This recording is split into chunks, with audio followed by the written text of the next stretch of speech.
Now the feast of unleavened bread drew near, which is called Passover. And the chief priests and the scribes sought how they might kill him, for they feared the people. Then Satan entered Judas, surnamed Iscariot, who was numbered among the 12.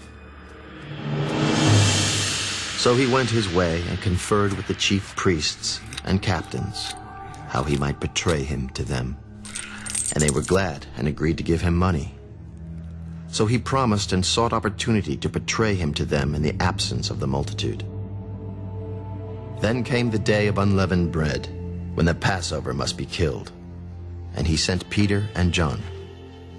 Go and prepare the Passover for us, that we may eat. Where do you want us to prepare? Behold, when you have entered the city, a man will meet you carrying a pitcher of water. Follow him into the house which he enters. Then you shall say to the master of the house, the teacher says to you, where is the guest room where I may eat the Passover with my disciples? Then he will show you a large, furnished upper room. There, make ready. So they went and found it just as he had said to them, and they prepared the Passover. When the hour had come, he sat down, and the 12 apostles with him. With fervent desire, I have desired to eat this Passover with you before I suffer. For I say to you, I will no longer eat of it until it is fulfilled in the kingdom of God. Then he took the cup and gave thanks. Take this and divide it among yourselves. For I say to you, I will not drink of the fruit of the vine until the kingdom of God comes. And he took bread, gave thanks and broke it, and gave it to them. This is my body, which is given for you. Do this in remembrance of me. Likewise, he also took the cup after supper. This cup is the new covenant in my blood, which is shed for you. But behold, the hand of my betrayer is with me on the table. And truly, the Son of Man goes as it has been determined. But woe to that man by whom he is betrayed. Then they began to question among themselves which of them it was who would do this thing. Now there was also a dispute among them as to which of them should be considered the greatest. And he said to them, The kings of the Gentiles exercise lordship over them, and those who exercise authority over them are called benefactors. But not so among you. On the contrary, he who is greatest among you, let him be as the younger, and he who governs as he who serves. For who is greater, he who sits at the table, or he who serves? Is it not he who sits at the table? Yet I am among you as the one who serves. But you are those who have continued with me in my trials. And I bestow upon you a kingdom, just as my Father bestowed one upon me, that you may eat and drink at my table in my kingdom, and sit on thrones judging the 12 tribes of Israel. Simon, Simon, indeed Satan has asked for you, that he may sift you as wheat. But I have prayed for you, that your faith should not fail. And when you have returned to me, strengthen your brethren. Lord, I am ready to go with you, both to prison and to death. I tell you, Peter, the rooster shall not crow this day before you will deny 3 times that you know me. And he said to them, When I sent you without money bag, knapsack, and sandals, Did you lack anything? Nothing. But now, he who has a money bag, let him take it, and likewise a knapsack. And he who has no sword, let him sell his garment, and buy one. For I say to you, that this which is written must still be accomplished in me. And he was numbered with the transgressors. For the things concerning me have an end.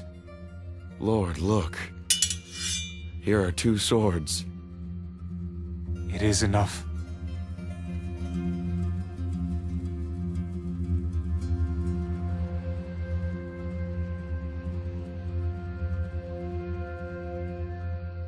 Coming out, he went to the Mount of Olives, as he was accustomed, and his disciples also followed him.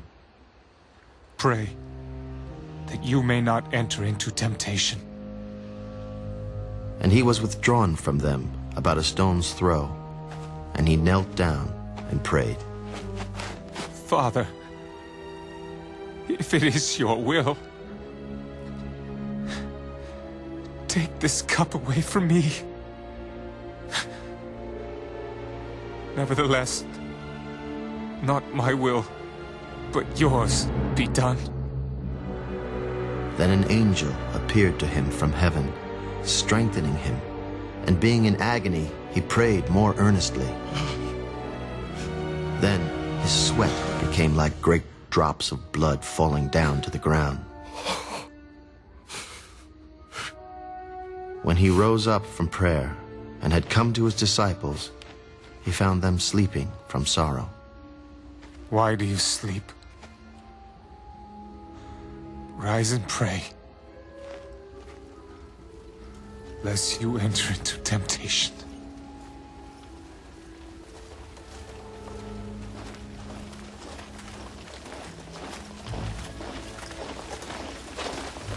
And while he was still speaking, behold, a multitude, and he who was called Judas, one of the 12, went before them and drew near to Jesus to kiss him.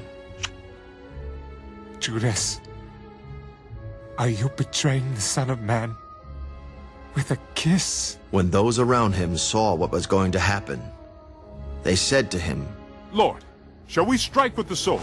and one of them struck the servant of the high priest and cut off his right ear. But Jesus answered, Permit even this. and he touched his ear and healed him. Then Jesus said to the chief priests, captains of the temple, and the elders who had come to him, Have you come out as against a robber with swords and clubs? When I was with you daily in the temple, you did not try to seize me.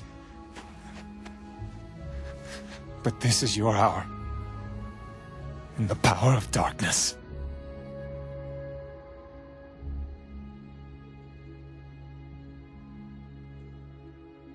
Having arrested him, they led him and brought him into the high priest's house. But Peter followed at a distance.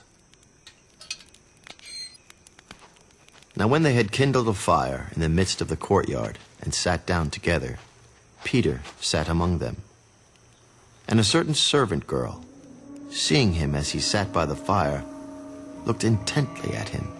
This man was also with him. Woman, I do not know him. And after a little while, another saw him. You also are of them. Man, I am not. Then after about an hour had passed, another confidently affirmed, Surely this fellow also was with him, for he is a Galilean. Man, I do not know what you are saying. Immediately, while he was still speaking, the rooster crowed. And the Lord turned and looked at Peter.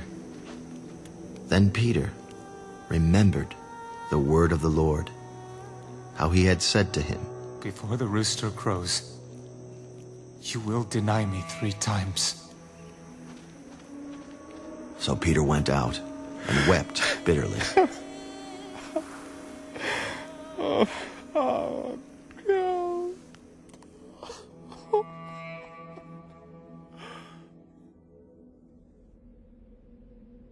Now the men who held Jesus mocked him and beat him. And having blindfolded him, they struck him on the face and asked him, Prophesy!